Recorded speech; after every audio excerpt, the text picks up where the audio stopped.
오늘의 말씀은 복의 근원이 됩시다 라는 제목으로 여러분과 함께 은혜를 나누고자 합니다. 성경 66권을 제가 한 센텐스로 말씀해 드리겠습니다. 창세기부터 요한계시록까지 읽어보시지 않으신 분들은 바로 오늘 참 잘 오셨는데 제가 한 센텐스로 전체적으로 요약해 드리겠습니다. 요한계시록까지 창세기부터 시작해서 성경의 말씀은 한 말씀으로 요약하자면 하나님께서는 창세전부터 우리를 택하셔서 복 주시고 또한 하나님의 백성으로 삼아 주셨던 내용이 또한 그 복을 모든 사람들에게 전하라는 메시지가 바로 성경의 메시지입니다. 한마디로 우리에게 복을 주시고 또한 복을 나누라라는 메시지가 바로 성경의 내용입니다. 제가 성경을 전체적으로 읽다 보니까 어떤 말씀이 제 마음에 들어왔냐면 성경은 전체적으로 바라보니까 블루프린트 청사진을 보니까 창세전부터 예수 그리스도를 이 땅에 보내주시기로 약속하시기 그 때까지 때가 찰 때 예수님을 이 땅에 보내주시기 전까지 하나님은 창세전부터 인간의 구속, 인간의 구원, 인간의 하나님 나라 백성이 되기 위하여 하나님께서는 계획하셨다는 것입니다. 그것이 성경의 큰 청사진입니다. 하나님이 우리를 구속해 주셨고 사랑하심으로 예수님을 알게 하시고 예수님을 믿게 하시고 또 그 복을 받게 하시고 그 복을 전하는 것, 이것이 바로 성경의 내용입니다. 하나님은 한 사람을 택하셨습니다. 바로 오늘 12장에 읽었던 아브라함을 부르시는 겁니다. 아브라함을 부르셔서 또 한 사람을 부르시고 그 가정을 부르시고 그 가정을 통해서 나라를 부르시고 그 나라를 통해서 복을 주시고 그 복을 말미암아 모든 민족에 같이 복을 누리는 바로 축복의 땅, 또 축복의 백성, 축복의 자녀들로 하나님께서는 그 마음을 갖고 계시는 겁니다. 이것이 바로 성경이 우리에게 주신 메시지입니다. 복을 받고 복을 나누라. 복을 받고 복을 나누라. 이것이 우리에게 주시고자 하는 하나님의 메시지입니다. 우리의 삶이 때로는 모자이크 또 퍼즐처럼 피스가 어느 분은 1000피스, 어느 분은 100피스, 어느 분은 10피스 정도의 피스가 이렇게 나눠져 있을 겁니다. 여러분의 인생이. 근데 그 인생을 다 맞춰보면 딱 한 문장이에요. 우리의 삶이 아픔과 고통이 있어도 하나님은 그 가운데서도 복 주셔서 축복을 주셔서 그 복으로 말미암아 다시 한번 회복이 되어서 그 회복된 구원의 메시지, 축복의 메시지를 다른 사람에게 전하라. 한 아버지가 있었어요. 예전에도 말씀드린 적이 있는데 한 아버지가 이렇게 낮잠을 자려고 했는데 그 아들이 와가지고 이렇게 깨우는 거예요. 아빠 같이 놀아요. 그래서 아버지가 귀찮아서 그러면 너 나랑 게임 한번 하자. 그래서 저 옆에 있는 신문지를 이렇게 가위로 이렇게 글자가 조밀조밀하게 써 있는 신문을 이렇게 가위로 이제 그 퍼즐처럼 다 잘라놨습니다. 그래서 잘라놔가지고 내가 저쪽에서 쉴 동안 이 피스 다 맞춰놔. 얼마나 어려워요. 이 글자를 다 이렇게 피스로 그 아이한테 하라고. 자기는 옆에서 쉬려고. 근데 딱 이렇게 아이에게 시키고 이 아버지가 누워서 딱 잠을 자려고 하는데 이 아이가 딱 5분 만에 이 피스를 다 맞춰서 아버지에게 가져온 거예요. 그래서 아버지가 놀라는 겁니다. 너 천재인데 이 깨알 같은 글씨를 어떻게 다 피스를 맞췄니? 그랬더니 그 아들이 그렇게 얘기해요. 아버지가 잘라준 그 신문에 뒤를 보면 사람 얼굴이 큰 얼굴이 있는데 그 큰 얼굴을 맞추니까 자연히 앞에 있는 것까지 복잡한 그 피스까지 다 맞춰지게 됐어요 라고 이야기했습니다. 우리의 피스는 자꾸 헷갈릴 수가 있어요. 우리 인생은 내가 가지고 있는 고통, 내가 가지고 있는 어려움, 내가 가지고 있는 어려움뿐만 아니라 기쁨, 감사, 우리 인생에 여러 가지 피스가 있어요. 잘 맞춰지지가 않아요. 내 인생에 왜 이 아픔이 있지? 내 인생에 왜 이곳까지 와오게 됐지? 이렇게 맞춰지기는 너무 우리가 힘들어요. 그런데 우리 인생의 뒷면을 보면 하나님의 구원 계획이 있어요. 내 사랑하는 자, 내가 선택한 자, 내가 너를 구원하고 내가 너를 구속하고 이 악한 세상에서 너를 구원하여서 내 나라 백성, 하나님의 영원한 하나님의 백성으로 삼아줄 거야 라는 그 한마디가 바로 우리에게 큰 위로가 되는 것이고 큰 기쁨이 되는 것입니다.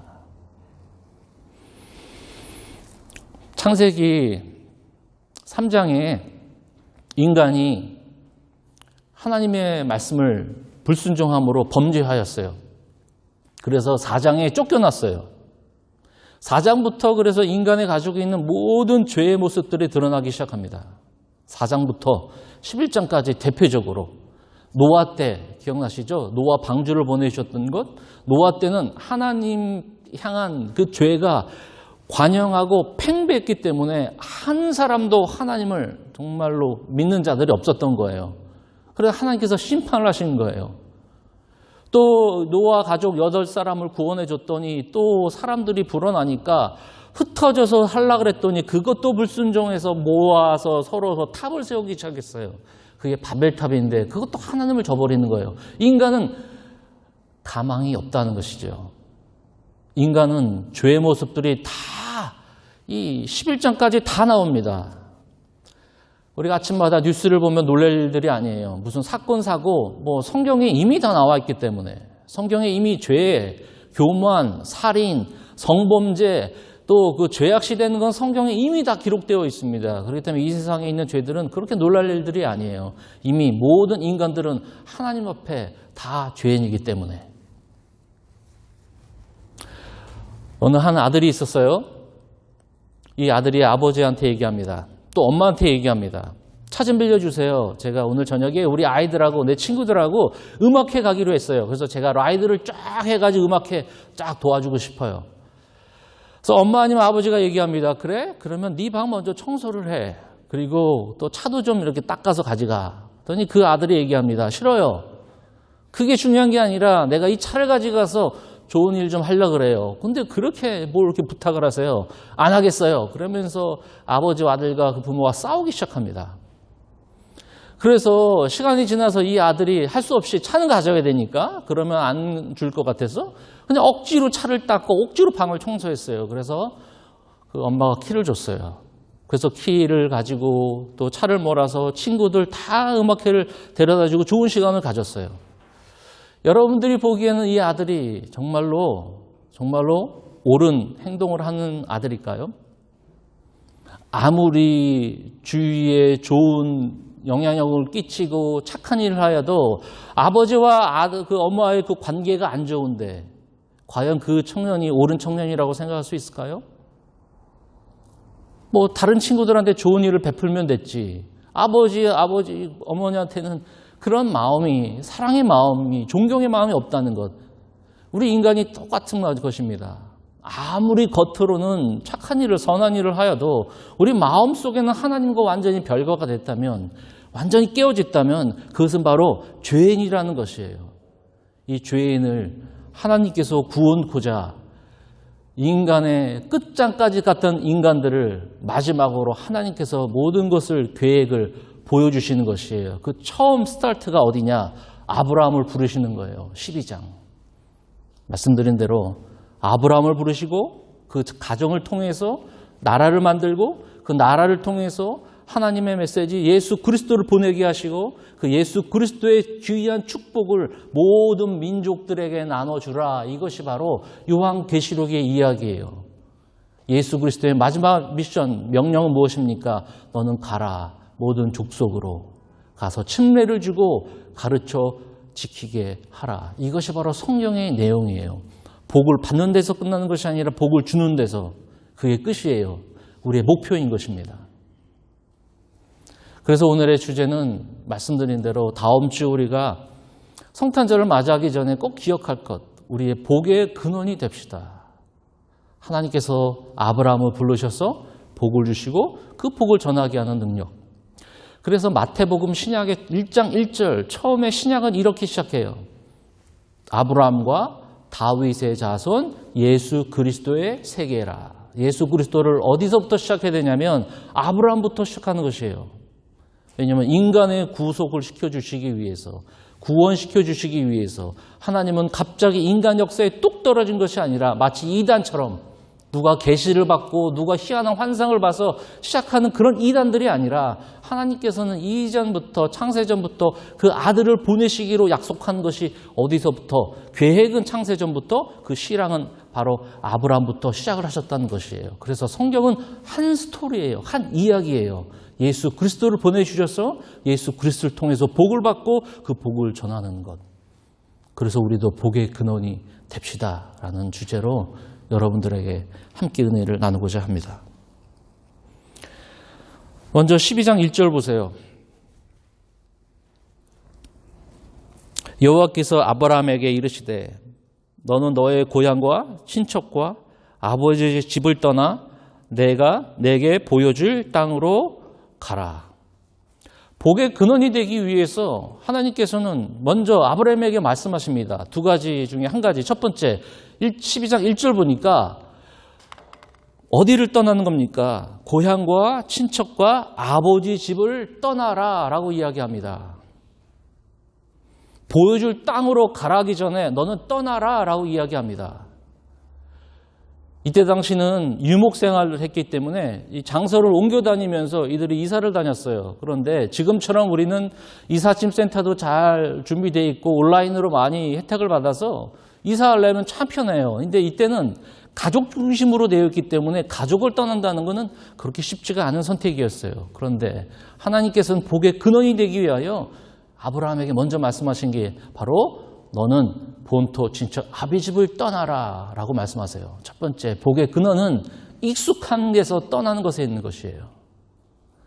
안정된 곳에서 떠나는 것이에요. 먼저 내가 해왔던 것에부터 떠나는 것이에요.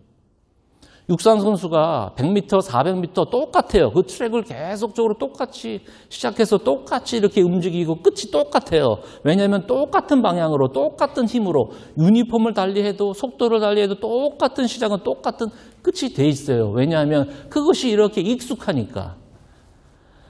여러분의 인생이 5년 전, 10년 전에 똑같은 익숙함에, 똑같은 편안함에, 똑같은 안정된 삶 속에서 살아가니 결과가 어떻게 되는지 지금 현재로 나타났을 거예요. 변화를 주기 싫어해요.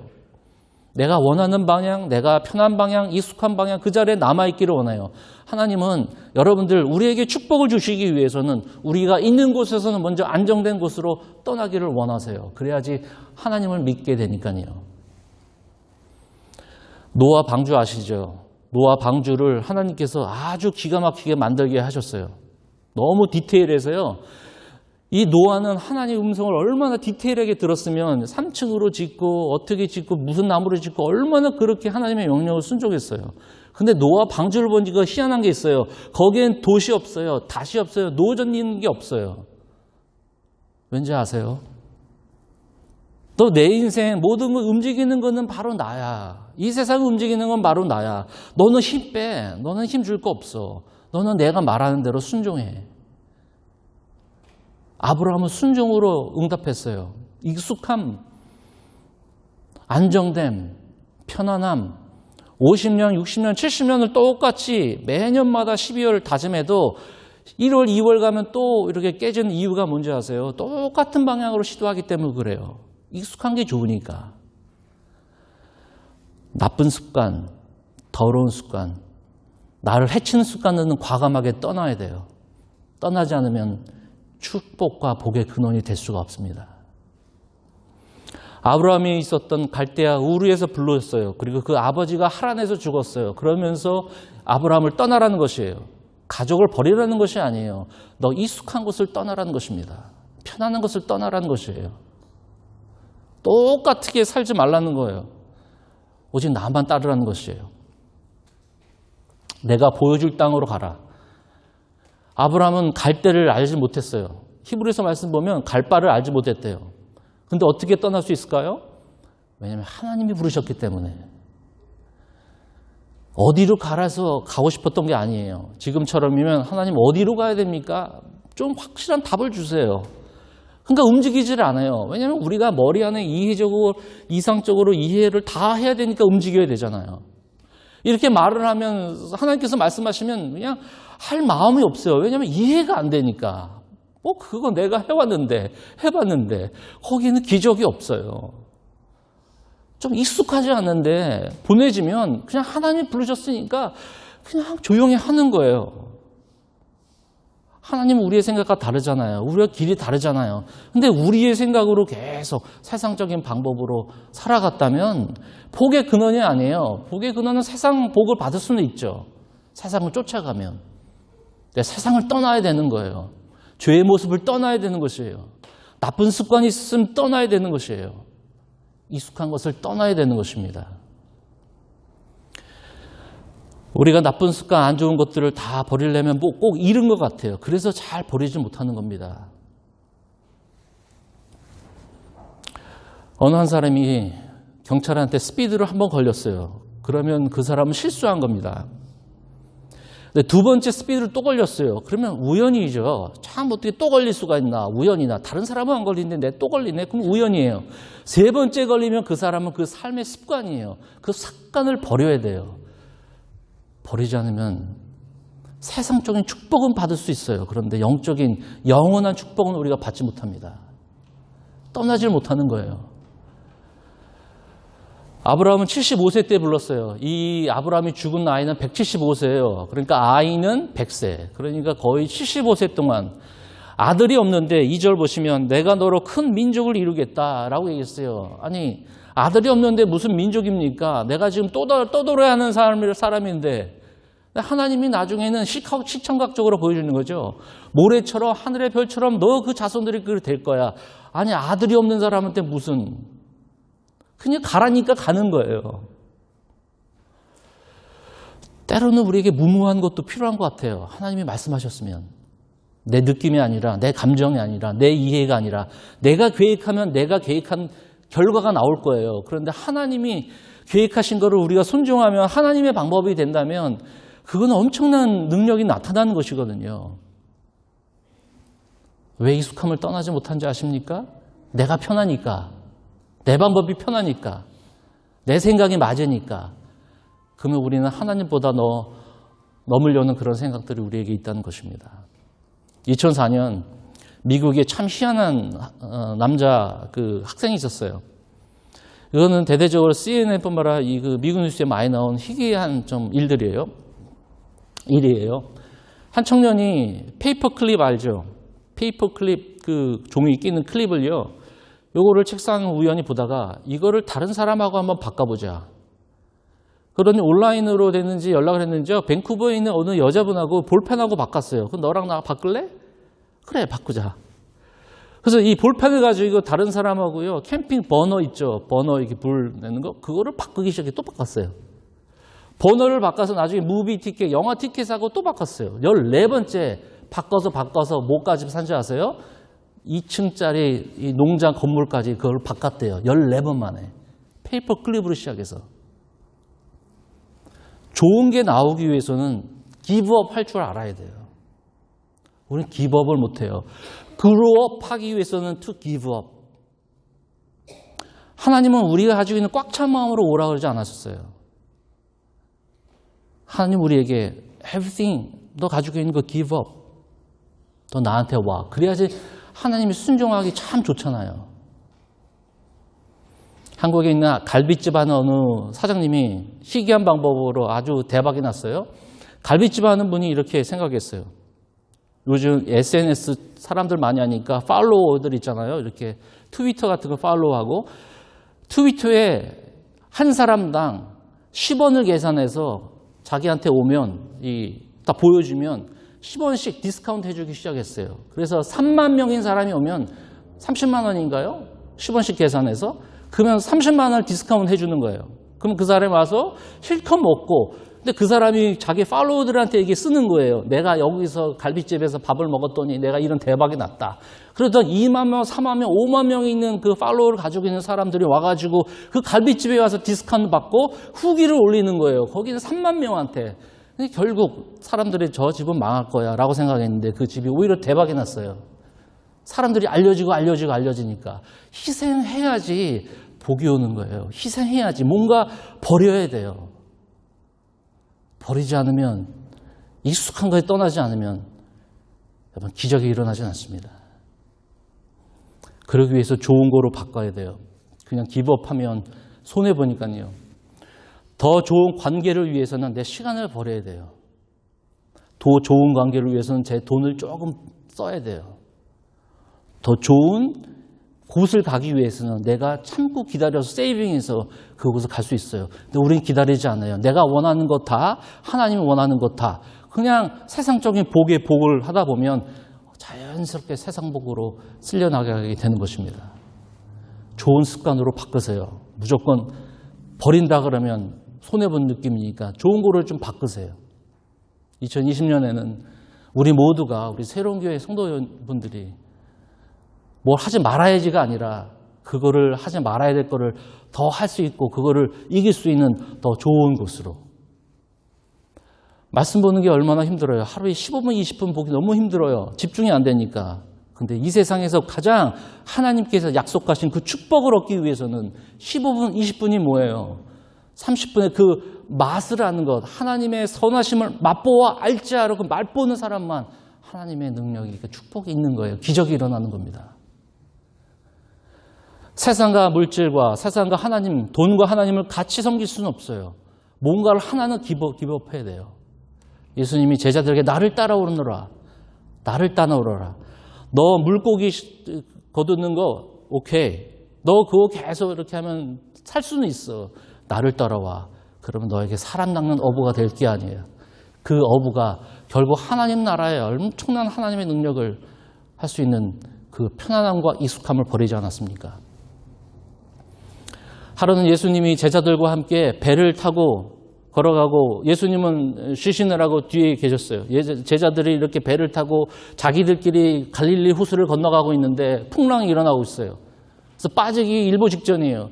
근데 저기 멀리서 예수님이 물 위를 걸어오시면서 말씀하세요. 베드로에게 너 그 배 안에서 나와. 베드로가 그렇게 생각해요. 주님이 말씀하시면 내가 나가겠습니다. 주님이 말씀하셔서 제가 나가겠습니다. 그 배 안은 안정된 곳이에요. 배 안은 그 어부로서 얼마나 안정된 곳입니까? 바람이 불고 비바람이 불어도 배 안은 그래도 안정된 곳이에요. 죽지는 그래도 않잖아요. 힘들어도. 우리는 모두 배 안에 들어가 있어요. 그러면서 가끔씩 그냥 배 안에서 한 다리는 세상에, 한 다리는 하나님 앞에 그냥 양다리를 거치면서 그냥 주워받는 것입니다. 근데 예수님은 제자 베드로에게 얘기해요. 너 그 배 안에서 나와. 결과가 중요한 게 아니죠. 빠지는 건 중요한 거 아니죠. 어차피 그 예수님이 건져주셨기 때문에. 그랬더니 베드로가 주님 말씀하셨기 때문에, 다른 것이 아니라 말씀하셨기 때문에 내가 그대로 하겠습니다. 뒤도 보지 않고, 내 생각하지 않고. 그러더니 베드로가 그 배를 나왔어요. 사람으로서 최초로 물 위를 걷는 사람이 바로 그 순종에서 익숙함을 떠나서 안정된 곳에서 떠났더니 하나님의 기적이 나타나는 것이 시작하는 겁니다. 우리가 계속 매년 그 트랙을 돌지 않았으면 좋겠어요. 내가 그러면 어떤 것으로 바꿔야 될까? 내가 어떤 컴포러블한 그 존을 좀 벗어나야 될까? 그래서 우리는 하나님 말씀으로 돌아가시고 힘들면 같이 하시고 그 더 좋은 습관이 무엇이 있는지, 실수가 아니라 우연이 아니라 내 삶의 습관이 되었다면 그거를 깨기 위해서 우리가 가지고 있는 더 좋은 습관이 무엇인지 그 마음을 가지고 저희들이 살기를 간절히 바랍니다. 과거로 돌아가서 새롭게 할 수는 없어요. 시작은 할 수 없어요. 과거로 돌아가서 새롭게 할 수 없어요. 근데 오늘 시작하면 끝을 새롭게 할 수 있습니다. 과거로 돌아가서 과거로 다시 시작할 수 없어요. 지난 과거이기 때문에. 근데 오늘 시작하면 끝을 새로워질 수 있어요. 두 번째는 2절 보니까요. 내가 너로 큰 민족을 이루고 내게 복을 주어 내 이름을 창대하게 하리니 너는 복이 될지라. 그걸 떠나고 가라 그랬죠. 아브라함이 복받을 사람인지 우리는 몰라요. 그 사람 믿음을 우리가 어떻게 알아요? 근데 복을 주시는 거예요. 하나님은 아브라함을 부를 때부터 하나님은 인간들에게 복 주시기를 원하시는 분이세요. 복을 먼저 주세요. 복을 주기를 원하세요. 그게 바로 복음이죠. 우리가 예수님을 위해서 했기 때문에, 무언가 했기 때문에 우리가 구원받는 건 아니에요. 그냥 하나님은 사랑이시기 때문에 그분의 사랑을 우리 주시기 때문에 우리는 거저받는 것인데 그게 은혜로 말미암아 구원을 얻었나니. 우리가 에베소서 지금 묵상하고 있는데 1장 4절 우리에게 한량없는 신령한 복을 우리에게 주사 창세전부터 예정하신 그 복을 주사 2장 1절 허물과 죄로 죽었던 우리를 죽었을 뻔한 우리가 아니라 죽었던 우리를 살리셨도다. 그 큰 사랑으로 인하여 긍휼하심을 따라 우리에게 큰 은혜로 주셨도다. 이미 우리에게 부어주신 것이에요. 얻기 위한 것이 아니라 부어주신 은혜예요. 그 복이에요. 그 복을 주시는 것입니다. 그래서 믿는 자들은 다 복받은 자들이에요. 돈이 부족할 수는 있어요. 관계가 흐트러질 수 있어요. 자녀가 참 생각대로 안 될 수가 있어요. 여러분 인생에 꼬일 수가 있어요. 그거는 아까 그 뉴스페이퍼 본 아이가 조각한 것처럼 맞춰지지가 않아요. 그게 뭐가 무슨 복이야. 그건 세상 복이에요. 근데 보이지 않는 뒤의 인생의 복은 하나님이 내가 너를 꽉 잡고 있다는 거예요. 내가 너를 복을 주기로 했는데 믿는 자들이요. 복을 주기로 했는데 너 복 받는 삶처럼 살아.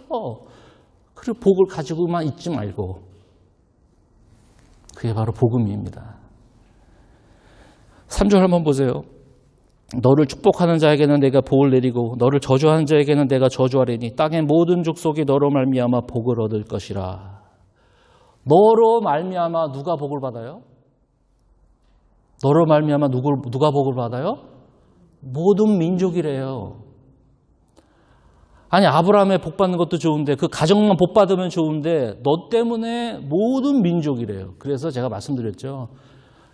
아브라함부터 시작해서 다윗 그 뿌리를 통해서 예수 그리스도가 이 땅에 오시는 거예요. 그 예수 그리스도를 통해서 모든 민족이 복을 얻는다는 것입니다.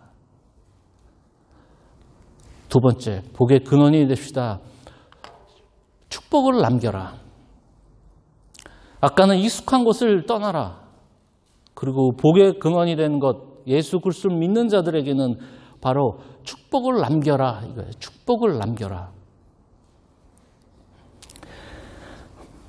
남긴다는 것은 무엇입니까? 남는다는 것이요.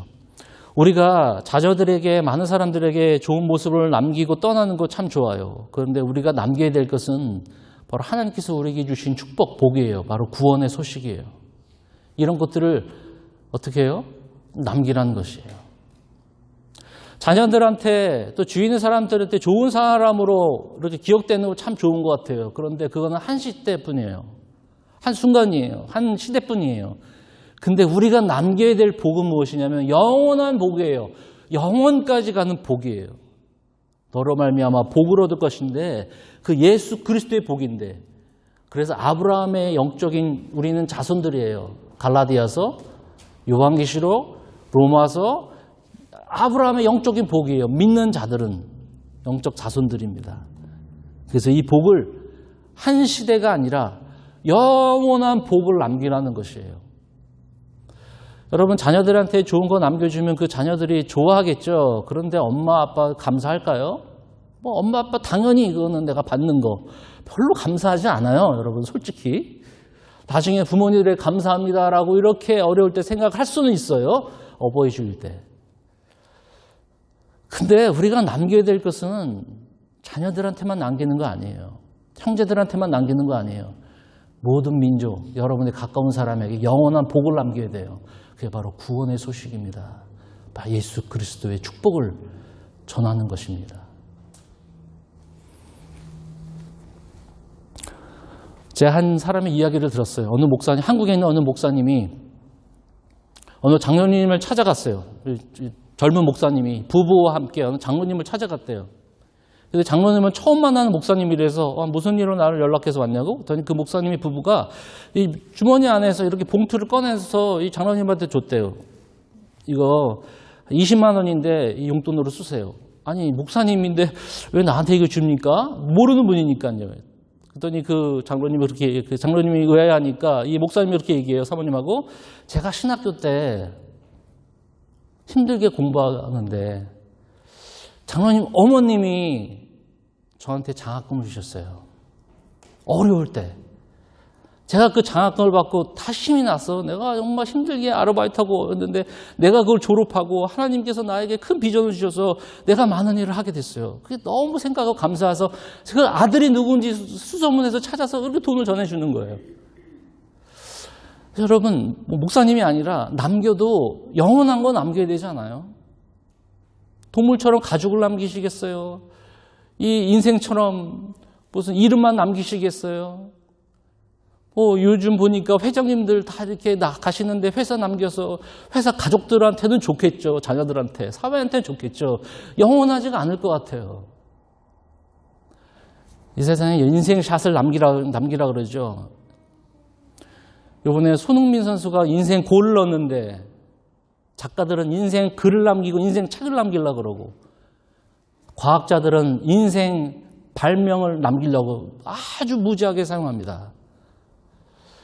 스포츠는 1등만 기억하는데 1등도 기억 못해요. 우리는 몇 년, 몇십 년 지금이야 유튜브를 통해서 예전 과거를 보지만 누가 기억합니까? 그런데 하나님께 주신 그 축복과 구원과 예수 그리스도의 복을 나한테만 킵하는 것이 아니라 뚱뚱해지는 것이 아니라 이 남겨진 복을 영원까지 남길 수 있는 이 세상에서 내가 하루를 살더라도 내가 베푸는 게 있다면 이게 영원한 거라면 이것이 우리에게 진정한 가치 있는 게 아닐까요? 영원한 걸 남긴다면 내 이름이 아니라 인생작이 아니라 인생샷이 아니라 영원한 거를 남기면 우리가 죽어도 하나님 천국에 올라가면서 너무 기뻐할 것 같아요. 천국에 올라가서 내가 모르는 사람이 내가 당신 때문에 세상에서 누가 누구를 통해서 내가 구원받아서 천국에 왔습니다라면 영원히 그 사람에게 그 사람을 통해서 하나님은 나에게 면류관을 주실 거예요. 상급을 주실 거예요. 영원히 이거는 없어질 것이 아니라 영원히 죽음도 없고 요한계시록으로 보고 죽음도 없고 슬픔이 없는 영원히 왕노릇하며 하나님과 영원히 사는데 이 세상에서 우리가 무엇을 남겼느냐? 무엇을 위해서 희생을 했느냐? 영원한 것을 위해서 남기는 우리 인생이 여러분 우리 모두가 있어야 되지 않겠습니까? TV를 보니까 수집하는 사람들 제가 비하하는 거 아닙니다. 돌을 수집해서 이걸 비싸게 팔아서 돌을 남겨서 집안에 돌이 가득하더라고요. 어느 분들은 연세가 들어서 저쪽 미국 부부는 저쪽 동남아시아의 영어를 가르치면서 거기 선교사님들을 도와주기 위해서 먼 곳을 떠나는 부부가 있어요. 어느 사람이 영원한 인생작을 남기고 이 세상을 떠나겠습니까? 그래서 2020년 새로운 교회를 하나님께 기도하면서 우리 교회는 어떤 방향으로 가야 될까 생각을 했어요. 구체적으로 가족과 모든 민족을 축복하라. 복의 근원이 되어서 가까운 데는 가족, 형제, 우리가 모르는 예수 그리스도를 모르는 주위의 친한 가족이나 친척들, 더 나아가서는 민족을 축복하는 복의 근원이 되는 교회가 되기를 간절히 바랍니다. 에스겔이 환상 속에서 성전을 가게 됐는데 성전에서 물이 흐르기 시작했습니다. 물이 흘러서 성전에서 흐르는 물이 그래서 자기의 무릎, 자기 어깨, 자기의 온 머리를 다 덮었습니다. 그 물이 세상에 나가서 죽었던 고기들과 고기가 없었던 그 강들이 살아나는 것이었어요. 죽었던 나무들이 살아나가는 시작한 거예요. 그 복이 흘러가니까 죽었던 자들이 다 일어나고 그 축복이 흐름이 세상적인 축복이 아니라 하나님께 주신 영적인 그 축복이 흘러나가는 것입니다. 가족이 축복받기 위해서, 민족이 축복받기 위해서 우리 새로운 교회가 축복을 받아서 이 축복을 흐르게 하고 넘치는 저수지가 아니라 강이 되어서 이 축복을 그냥 막혀버리는 것이 아니라 축복을 흐르게 하는 것. 가족을 위해서 여러분 우리가 어떻게 축복합니까? 모든 민족을 어떻게 축복합니까? 라고 물어보신다면 답이 있어요. 기도로 시작하시는 거예요. 어떻게 시작하냐? 축복을 기도로 시작하는 거예요. 지금도 신학자 중에 성 어거스틴은 위대한 신학자라고 얘기해요. 성 어거스틴은 젊었을 때 다 방탕한 사생아까지 낳은 청년이었어요. 근데 그 어머니 모니카가 매 그 자식을 위해서 기도했어요. 방탕한 아이를 위해서 기도했다니까요. 그렇게 축복했다니까요. 입으로 축복하는 거예요. 축복이 흘러넘치게 입으로 축복하는 것. 기도로 축복했더니 그가 나중에 깨달아서 돌아오는 거예요. 위대한 하나님의 쓰임받는 자가 되었습니다. 어디서부터 시작했습니까? 그 어머니의 기도로. 축복을 흐르게 하는 거예요. 뭐 돈을 많이 주고 뭐 어디 가서 섬겨라 부담되시죠? 그건 나중에 일이에요. 여러분 하나님 앞에 기도하세요. 모든 민족을 어떻게 축복할까요? 먼저 기도하세요. 그러면 하나님이 그 마음을 주실 거예요. 그 마음에 순종하시면 되는 것입니다. 어떻게 시작할까요? 바로 기도로 시작하는 것. 그래서 새로운 교회 2020은 블레싱, 그래서 가족과 모든 민족을 향해 축복을 전하는 기도로 시작하는 하나님의 귀한 교회와 귀한 백성과 여러분 한 사람 때문에 여러분 가정이 정말 축복받고 하나님의 영적인 그 기쁜 영원한 축복을 받고 그 축복이 또한 교회뿐만 아니라 흘러나온 교회를 통해서 흘러나온 모든 것이 다른 사람과 다른 민족까지 정말 우리가 영향력 끼치는 하나님의 복된 그 개인과 가정과 교회가 되기를 주님의 이름으로 간절히 축원을 드립니다. 기도하겠습니다.